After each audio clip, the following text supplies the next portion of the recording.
Welcome to Ignite Purpose. My name is Christina Foxwell, and as you know, this podcast is dedicated to help you ignite your purpose and live your best life and really just start leading who you are.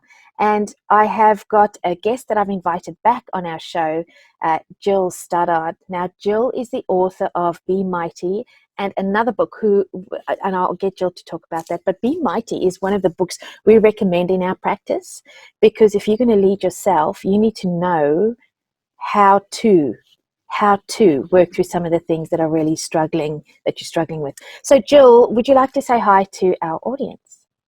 Yes. Well, first of all, thank you for having me back, Christina. It's always so fun to chat with you.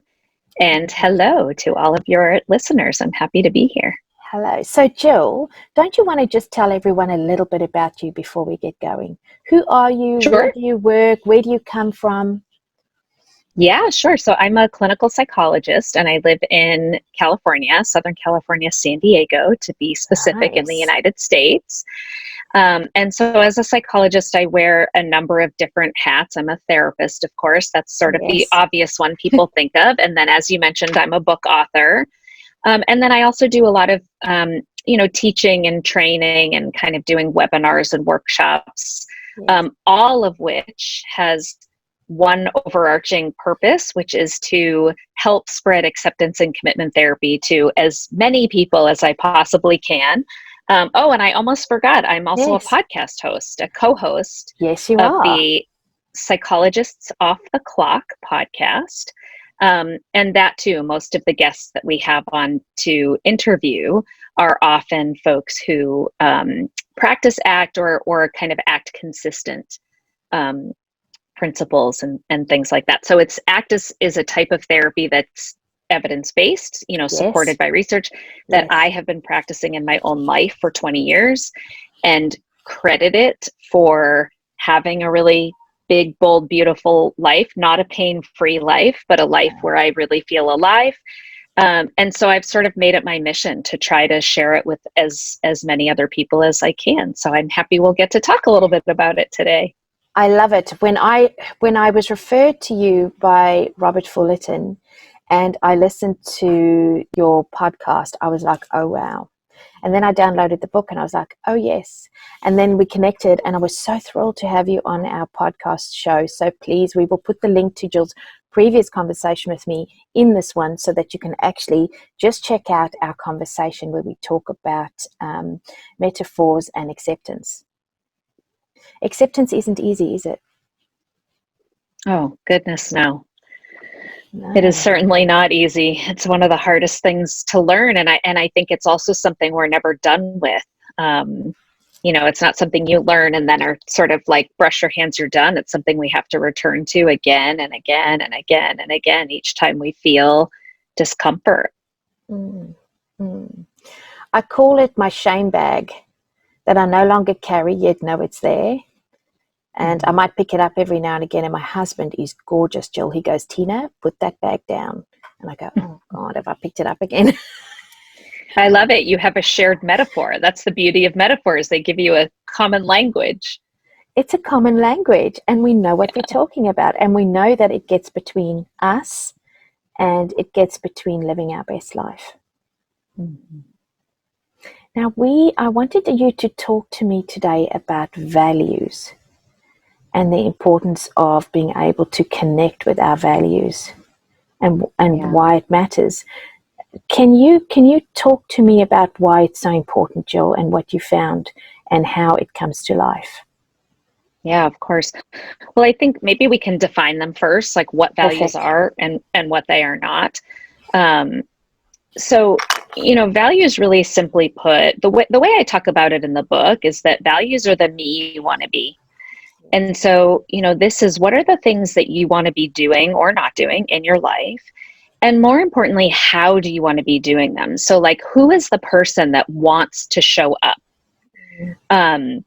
So it's the actions we take, but it's also the qualities that we embody as we take those actions. So for example, let's say friendship is something that's important to me. And I decide that I'm going to start scheduling monthly Zoom meetings for, those of us here who are still sheltering in place, Zoom meetings with my girlfriends. Yes. If I'm doing that, that's the action, right? Yes. That's consistent with something that matters. But if I show up to those meetings and I only talk about the weather, or I only share the good stuff going on in my life, then it's really only half the equation. If the me I want to be is someone who is authentic and open, then that means I have to share the hard stuff, the things that are hard to say too. And so it's what you're doing and how you're doing it.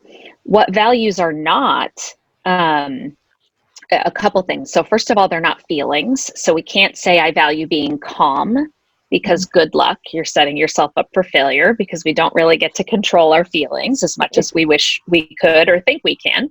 Yes. Values are not goals.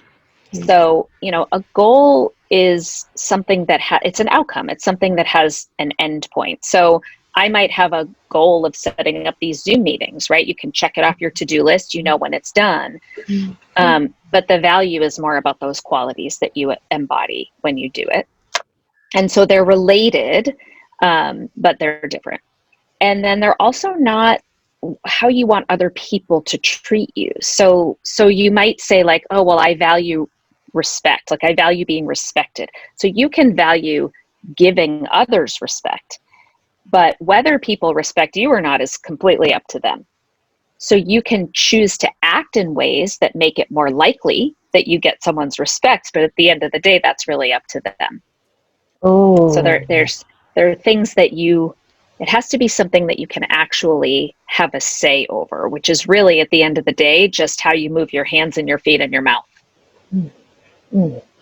I love that, because I wrote an article about 4 years ago. I was on a train between Paris and London. We were on holiday because my husband's from the UK, and we flew up, and my brothers live there too. And I love Paris, Jill. And I was writing because I'd just seen all these amazing things. Joan of Arc. I love Joan of Arc, her story. I love that story of she lived to her values. Even if it cost her, she lived to her values. And so I'm sitting on this train, and I'd just been working with an executive who was struggling with their legacy. And I've written something down as you spoke. It's the me I want to be. And when I think the me I want to be, I think legacy. It's the legacy I want to leave, because that's the me I want to be. But I've actually got to live the me I want to be to leave that legacy. 100%. Right? Like, how do I want people to remember me? Exactly. And they're going to remember me based on the way I move my hands and my feet and my mouth. And that can either be driven by your values, or it can be driven by other things like shame or avoidance of shame. And those two things often look very different from one another. So one of my values is love. And how my value has come to life before I started recognizing it starts with me was to be loved versus to stand in love. Yeah. Those are two different things. Yet I thought I was living my value, but I wasn't. I was trying to create my value to come toward me. Yeah. Right. But that's a similar example to respect. You don't get to control whether other people give you love or love you. You can give love out, and you can take love in when it comes your way, and you can act in ways that make it more likely that you'll receive love, but you don't get to control whether love comes to you. Nice. So that can't be a value. So the value, it powers me up if I'm connected to it, versus me trying to seek it outside and trying to plug into the wall to get that to feed me. Right. Like you can embody love. So I can embody love. Action, that's right. So whatever actions you're taking, whether they're, little things like driving in traffic or big things, you can embody love. So if somebody cuts you off, you can pull up against their bumper and be an obnoxious driver because you're mad, does that, is that driven by love? No.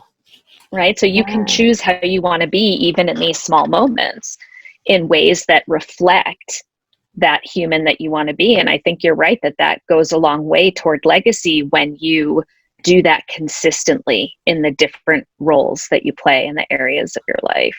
So here's a question to you and to our audience out there. Listen carefully. I'm hoping we can answer this because sometimes my brain works too fast. But if love is my value and I'm living outside of that value by the things I'm doing because my shame is in the way, how does that become a bigger issue for me, Jill? What are some of the things I then could wrestle with as a person? Well, gosh, I mean, it's a great question. It's a big question because the answers are nearly endless. Okay. I think probably the big picture is what you're basically asking is, what is the cost? Thank you. That's it. Yes. Beautiful. Right. And likely, I imagine it's probably not connecting with other people in the way that you would like to, not connecting with yourself or feeling about yourself nice. The way that you would like to. I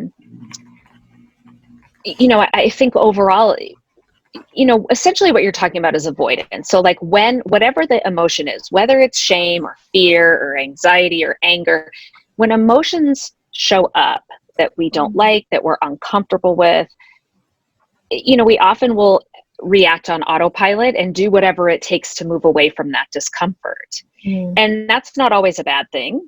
Feeling good isn't a bad thing if there's no cost. But often it comes at the cost of sacrificing values. And then life starts to get kind of small and restricted and you don't feel alive. No, you don't. You might feel safe and in control, but there's usually a trade-off there. You're talking about hiding out in your comfort zone, essentially, and that's not always a bad thing. But, I like to look at, when you look at like really big, meaningful, important changes that have happened in your life, a lot of times what happens right before that is something really uncomfortable. There's a lot of emotional pain because we don't typically grow when we hang out in our comfort zones. And so I think there's a lot of little ways that it could get in the way, but I think the big picture is it really inhibits that growth. I love that. So how do we find what our values are? Oh, yeah, that's a great question. So there's a number of little ways to do this. There's, like exercises and metaphors. I'll tell you the one way not to do it is to just ask somebody, so what are your values? What do you care about? Right? Because I don't know about you, but I get sort of I have no idea what are my values. Oh my goodness, yes. It's such a big question, right? Yeah. And so there are different ways to do this. One of the ways, I'll kind of give you the like quick and dirty ways, and then I'll tell you some more expanded exercises that we sometimes do. But I like to think about heroes. Like if you think about a person, and this can be someone in your life who like a family member or a teacher, or it could be someone you think like a celebrity, yes. Or it could be a fictional character. And you look at what are the qualities that this person has that you admire, that you would like to embody more in your own life, not their achievements, because that's that external thing, but the quality. So for example, mine is Oprah Winfrey. I love Oprah. Don't you love Oprah? Right? I love She's Oprah. the best. And Oprah is someone who was subjected to racism, sexism, abuse, you name it, right? She's encountered so many obstacles in her life, poverty. And yet she never let those things get in her way. She overcame those things, and she always stayed true to herself, at least as far as I know, at least as far as I can know Oprah. She at least strikes me as someone who has always been herself, who has always been authentic. And she's also someone who has very publicly struggled with her weight and never let that get in her way. And so those are things that I really relate to. And so for me, my kind of the value I prioritize most, because of course we have more than one, is authenticity and really trying to show up as my true self for people. And that when I get down on myself about my appearance, my weight, etc., that I never let that get in the way of me going for something that matters to me. Nice. And Oprah also appears to use all of her money and power for really good things. And I would like to think, not that I have money and power, but I would like to think that I at least use my voice in ways that, you know, serve and help other people. So other people, you know, people can just think about like, who is someone that you know or in your life, or more than one person, and what are the qualities that you admire, and what does that tell you about the values you choose to embody or wish to embody? Beautiful. Isn't that a nice one? Yeah. That is such a nice one. I love that. Yeah. There's also, if you think about your epitaph, like if you were to have a gravestone, what would you, if you had to sum up, and this is kind of related to legacy, I suppose, too. If you had a gravestone and it could only say one line, what would you want it to say? Would you want it to say, here lies Christina.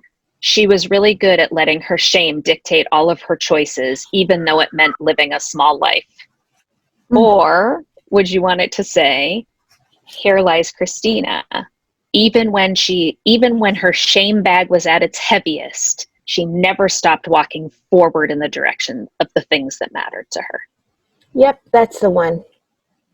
Right? And I just got goosebumps. I know. I was just thinking, oh my God, I have to send this to someone. But that's the thing. So who's the me you want to be? What would you want your gravestone to say? And then there are expanded ways to do this, where you might, you know, close your eyes and really take some time to imagine either, you know, someone saying you're at the very end of a long life. And if you had lived your life as the person you want to be, you know, you stood for the things you wanted to stand for, and someone were to give your eulogy or give you a lifetime achievement award if you don't like the death theme, you know, what would you want them to say about you, about the choices you made, about the type of parent or friend or boss or coworker, you know, whatever the roles are that you embody? What would you want them to say about the way you chose to live your life in those roles and the qualities you embodied? And what would they say about shame or these other things that typically might get in your way? And you can do that as a two-part, where you could do kind of the eulogy at the end of the life, or if someone gave your eulogy today, what would they say? And how are those two things different? And that can be pretty painful when there's a big discrepancy, but it gives you a perfect roadmap for where you need to start doing your work. So I love that. So out there, listeners, I would like you to write the story of who you are today and own it, and the story of who you'd like to be remembered of or from, you know, this is me. And then the thing I think we've got to talk about here is to stand in acceptance of who I am, and to then be willing to step into who I'm committed to be. Yeah. Yeah. And I want to add to that too, because I think sometimes these kinds of exercises, they create, I don't know how they create this like roadmap of like, oh gosh, I have to make all these big gigantic changes, and it can feel sort of overwhelming. Yes. But the me I want to be, the other part of that little sentence that's important is in this one moment. Ooh. And I point out in the book how the word me sits right inside the word moment. So who's the me I want to be in this moment? And I think this is particularly important right now, you know, during this pandemic, where we might not be out being big go-getters. We might feel like we're barely surviving, you know, especially for like home and you're trying to parent and work, or if you lost your job, or, you know, it's just so hard right now. And the thing is, we get to make valued choices in every moment, you know, like I get to choose how I'm going to show up right now while I'm talking to you. And it makes me feel vulnerable to admit that I struggle with the way I feel about my weight. Yeah. And I could choose to admit that to a bunch of people listening because my value is authenticity and because I want my story to help others. Yeah. Or I can choose to not share that because I feel insecure and anxious and vulnerable. Right. So there's no like big life plan involved. It's just, how do I want to show up to this moment in time? And when we finish this recording and here where I am, it's almost dinner time, and I go out to be with my children and they've been on screens almost all day. And then I feel ashamed, right? And it makes them cranky. They get irritable when they spend too much time on screens. And how am I going to show up when they're being cranky and it makes me feel irritable? And am I going to react on autopilot and snap and be mean to them? Or can I act patiently even if I'm not feeling patient? So it's small. It can just be moments. So I think these exercises are grand for starting to like flesh out what's important to you if you don't really even know in terms of the qualities you want to embody. And also then you can pull right back and just think about, for you, Christina, how do I embody love in this moment? I'm going to play an example out. Is that okay? Yes, please do. My son has been my most beautiful teacher and still is. He's actually sitting in the office working with me today because he works in our practice.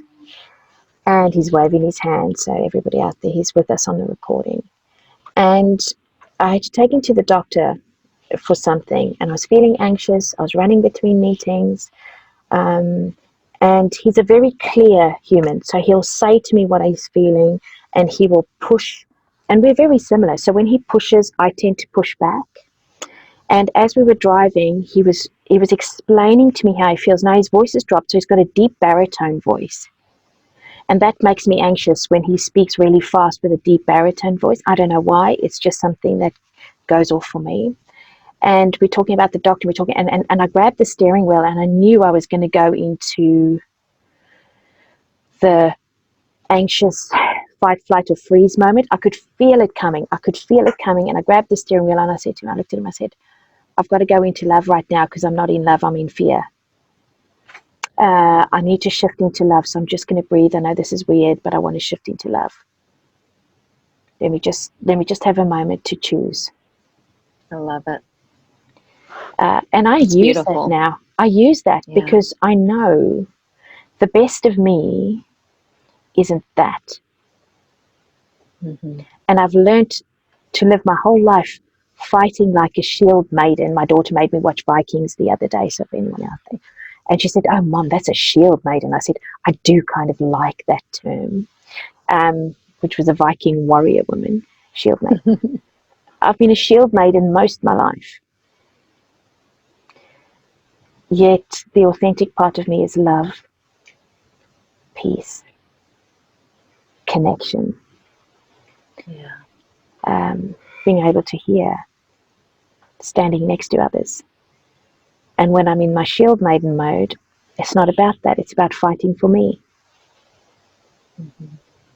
So, I think one of the things that, I love two things about that is you don't have to feel love to act lovingly. Nice. And so you were feeling fight, flight, freeze, fear mode. And, you can choose to say, hold on, I have to stop. Remember my value. My value is love. What will my behavior look like if I'm acting from a place of love? Whether this fight, flight thing turns off or not. Whether I feel filled with love or not, I can embody love irrespective of how I feel. Yes. Right? Yes. And you're also talking about being mindful. And, mindfulness is really the very first building block of being able to start living a valued life. Because what you did was get yourself off autopilot instead of just reacting from that place of fear. You became aware. Awareness, number one. You got present. You were aware. And that awareness gives you that beat to take a moment to then choose how to respond and to choose from a place of values rather than just being reactive. That's beautiful. Thank you. I think it's about this, and that's why when I read your book, I was like, ooh, ooh, Jill, have you been in my life? You've been with me in my life. Because it's so important. It's freeing. Mm-hmm. It's not easy to step out of autopilot, yet to step into your value is a place of freedom. Yeah, it is not easy. And I agree. But it's very empowering to be able to do that. And you'll fail all the time. I mean, I fail on a daily basis, and I've been practicing this for 20 years. I love that I'm you sure called that out. yeah, I mean, if my kids heard me having this conversation, they'd be like, what are you talking about? You yell at us all the time, right? I do. I fail all the time at be like, take a beat and embody the love and come at this from a place of patience. It's something I'm constantly working on. And some of these shifts will feel easy once that awareness is there and you've identified those values. And others are going to take longer and maybe even be difficult forever. And it's something we get to return to again and again. And when we fail, especially if it's in an interpersonal domain, you still have the next moment to be the me you want to be. Beautiful. Right? So I apologize to my kids a lot. Totally. Right? So I'm still showing up in that moment as the mom I want to be by owning my mistake and by, telling them, kind of not explaining, like not in a defensive way, but, modeling for my kids that it's okay to be human and make mistakes and imperfect, but to own those mistakes, to take responsibility for them and to apologize. So they see that more than they see me being calm in the first place. Usually it's a work in progress always. Listen, I love that. I want to throw something out there. I'm running workshops at the moment for an organization that are going through tremendous change where people will potentially lose their jobs or shift into new roles. It is a lot of discomfort. And we were sharing a lot of these things. And one of the delegates that was in the session was sharing something with me, and I was sharing something back so that we could find common ground. We weren't right or wrong. We were both on the same track. We were just trying to explore how we find our way. One of the other delegates pointed out, Christina, you're right. And then at lunchtime came back to both of us, asked us if they could just have a quick conversation and went, I want to apologize to the other delegate. There is no wrong or right. Your view and your perspective is more than enough. I was really excited with Christina's view because it connected with me really well. Your view is not wrong. It's just different and it's okay. So I want to say I'm sorry if that came across as hurtful. Isn't that living to your values? Wow. Yes. Well, we don't know because we haven't asked that person what his values are. But one can probably safely feel it a little bit. Yeah, I mean, that he put his pride to the side to show up in this vulnerable way. And that most likely that was coming from a values-driven place because there's, the avoidant thing would normally be to just stand in that place of I'm right and I don't want to admit I'm wrong. So it certainly sounds that way. So I have another question for you. I am not living my values, but I know what they are. I'm struggling to get there. So I'm just playing this out for you as a scenario. I just don't know how to get there. Can you talk me through identifying the things that stop me from getting to my values? Is it, for example, I do something wrong and I keep doing that wrong thing. It's not in my value, but I keep doing it. I just can't stop doing it. Is it because I keep holding on to it and I'm reliving it? What is some of the things? Yeah. I don't know what the answer is. I'm playing it out with you because it's an interesting thought for me. So I think what you're talking about is essentially that all of our behavior has a function. It always has a purpose. Yeah. And even if we intellectually know that something isn't serving us, there's a reason we continue to do it. And, the example I always use that, because I think everyone can relate to it at some point or other, is procrastination.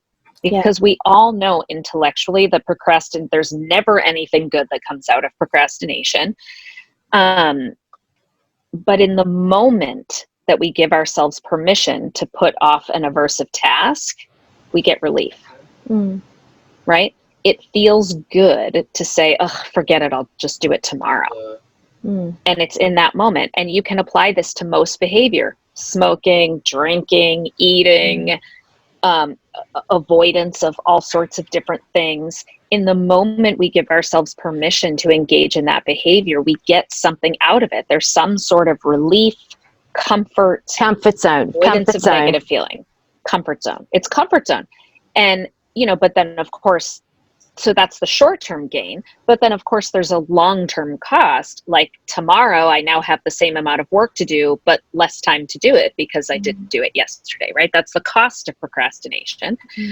And then it's, when you think about the cost to your values, that like, is that the me I want to be? Do I want to be the person that puts things off because it's hard or uncomfortable? And so it's, now I have more dread because I still have to do this thing. And I feel icky because I'm not really being the person that I want to be. And so that's true. I think you could plug, you could plug any behavior in there and you're pretty much going to get the same thing. Everything, it works or we wouldn't do it. Everything we do gets us something, even if we intellectually know that it's bad for us. Okay. I like that. So here's the next question. Your book talks about behavioral patterns. It does, doesn't it? I'm not living in my own world. I'm sure it does, Jill. Yeah, it does. Yeah. So how do I change the behavioral pattern permanently? Yeah. Well, I think that permanently, I don't know. Okay. This is something, again, it's something you have to return to again and again and again. I still haven't, permanently changed my behavior of snapping at my kids when I'm irritable. I wish I could. But it's, number one is the awareness, is recognizing like when this discomfort shows up, what do I do or not do? And then what does that get me? And what is the cost? Right. So once I'm aware of that, I go, okay, so what's the alternative? Like, it's not my painful feelings that are causing all the problems in my life. It's what I'm doing with them. It's the alcohol or the procrastination, right? It's not shame that causes your problem. It's whatever you're doing to try to not feel the shame that keeps you stuck. It's that secrecy, the silence, the beating you give yourself. So you just keep doing it because it's the only way to make you feel a little bit better in that moment. Right. Yep. If someone avoids conflict or is a people pleaser, these are all behaviors. These are things we do to avoid discomfort, but it's not the discomfort that's the problem. It's the behaviors that cause that stuckness. And so then, what's the alternative? Well, if I don't need to be in my comfort zone, if I can learn how to practice acceptance or willingness to have some pain and discomfort, I can choose to move forward in a different way. I don't have to procrastinate if I can have a little bit of dread or anxiety and still do the thing anyway. But of course, it's easier said than done. The payoff for sitting on the sofa and watching Netflix instead of doing the big report it's immediate, it's of high magnitude. That's the behavioral piece you're talking about. Whereas doing the hard thing is hard. And so a lot of it is that willingness to feel discomfort, but because you're really clear on your values. That's always like the beacon. I like to use the metaphor of a lighthouse. That if you think about your life as a journey, you're a ship and you're traveling, on this sea journey, and maybe you have a destination, a port or somewhere you want to go, and the fog rolls in. And the fog are all the thoughts and feelings. All the things that say you're not good enough, or the feelings of shame or fear. You can't do it. Who do you think you are? Right? Fog. And a lot of times we'll then drop anchor and just kind of wait for the fog to clear. But what if the fog never clears? Now you're just stuck. You've stopped moving forward with your life. But there's an alternative. And the alternative, the lighthouse literally guides the ship even in the fog. Or the dark. And so if the lighthouse is our values, like the values are that beacon that we can look to, that we can follow, even when we're feeling dread or fear or shame or whatever it is. We don't need to wait for it to go away. we can let the values guide us and practice acceptance of that fog and continue to move forward in the journey. And it's not easy, but it's worth it. So I love what you said. I have to accept the fog. Mm-hmm. Yet I'm still willing to be, and I use this a lot in the high performance work we do, comfortable being uncomfortable. Mm-hmm. Which means, and I like saying this to people when we look at their behavioral profiles sometimes, when I enjoy it too much, it's maybe too much. I like that. Mm-hmm. Yeah. When I'm enjoying it too much, is that the right place? Is that the stretch I need? Yeah. Yeah. Well, you asked me earlier why values are important, and I defined them, and I don't think I came back to why values are important, although hopefully that's more clear just based on our conversation. But one thing what you're saying makes me think of in terms of why they're important is that typically, you know, if it's something that really matters to you, there's going to be pain and discomfort with it. You know, I always use the example, I sort of joke, like, I don't have a lot of anxiety or negative thoughts about my cooking. No. Because I just don't really care to be a world-class chef. But I have a lot of anxiety and negative thoughts about my parenting and my professional world. Yes. And, you know, the things that really matter in my life. They're like two sides of the same coin. And so I think you're right. If you're having too much fun and it's all comfortable, there might be something, you know, something else to look at there. And that usually, like, when you think about the stuff that keeps you up worrying at night, it's not what you're going to watch on Netflix tomorrow, even though that might be fun and enjoyable. Absolutely. And I think that is the self-awareness piece that's just important to reflect on, which is why reflection is important. I don't think we have enough courage sometimes to stop, breathe, and think. Or even to, and I'll say this very boldly, to ask ourselves the question, who is the me I want to be? And I want to kind of bring our podcast to a close with this thought. It's the courage to ask ourselves the question and the willingness to love and accept ourselves through the journey of becoming the who we want to be. Is that okay to say? I love it. That's absolutely okay to say. And I think, you know, it is a journey. There isn't an end point. There are no arrivals. It's asking yourself that exact question many times throughout the day. You know, we're faced with choices throughout the day in each moment about how we want to show up. Can we have the courage to really ask that question and make that choice, even when it's hard, even when it means, you know, vacating your seat in the comfort zone? Absolutely. Jill, my dad, he's passed away recently. And I was speaking to my uncle on Saturday, recently, like 2 months. I was speaking to my uncle and I said, if there's one thing about my dad, he was a minister in a church. And he was the most imperfect person to ever become a minister, Jill. He was divorced. He had a child. He married my mother. Then he found God. He went into the ministry. But there was one thing about my dad that always stood out to me. He was a man of honor. His word was his word. If he said he was taking you somewhere, he was taking you somewhere. If he said he would collect you somewhere, he would collect you somewhere. If he said he was going to do this, he would do it. If he couldn't do it, he would tell you he couldn't do it, and he would redo it. And so that honor piece, I don't know how else to describe it. He lived according to his values. He didn't believe that manipulation of his church or his ministry was ever okay. He would hold people accountable for that because that wasn't honor. And he never had the biggest congregations known to humankind, but he always picked up the broken ones. And it was because of that thing he lived by. He was imperfect, but yet his legacy for me is one that I want to live myself.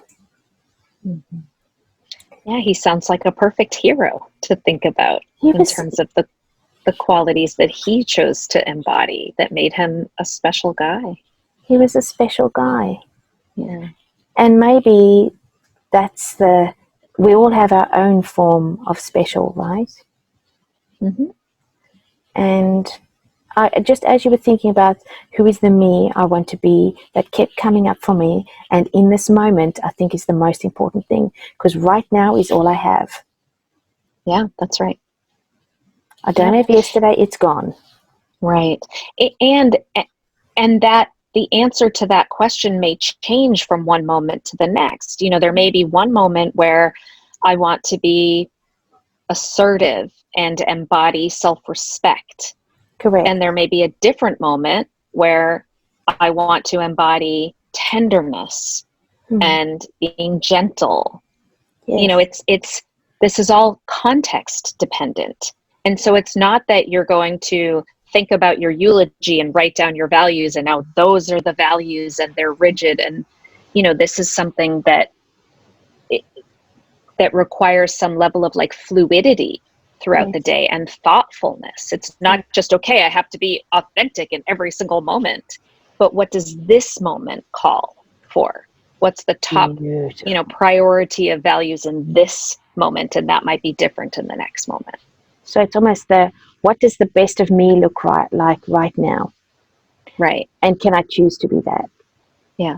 And it's I don't mean to suggest your values change necessarily. It's not that they're changing. It's that we have lots of different values. And the one that rises to the top or the two or three that rise to the top may be different depending on the context. And that it's about being thoughtful and making a conscious, deliberate choice, which is the opposite of that autopilot thing. Yeah, and I think as a final thought to that, we live and work and exist with other humans. And everyone is just trying to do their best. I have to think of that. Yeah. So that's why the moment is important. Mm-hmm. Because I'm navigating my way through the fog. I can see the lighthouse. I'm navigating my way. And there are other boats in the harbour too. Oh, I like that. Don't you like that? I like that. I'm going to add that to the metaphor the next time I use it. Yeah, because there are other boats and they navigate the fog. And that's why the moment is important, to be present. Yeah. Jill, as always, it is such a joy to have you with me. I just want you to keep coming back. But happy to. And you will, yeah, because I think the book you've written, please everybody out there, it's called Be Mighty. I'm going to add the link, download it, listen to it. Take the moment to be the best of you with what you know of how to. Come on. It's the how to that gets us all stuck. Go and explore your values, and why not be and think about who is the me I want to be. And instead of being shamed by the me you're not, be joyful about the me you can be. I love it. Yeah.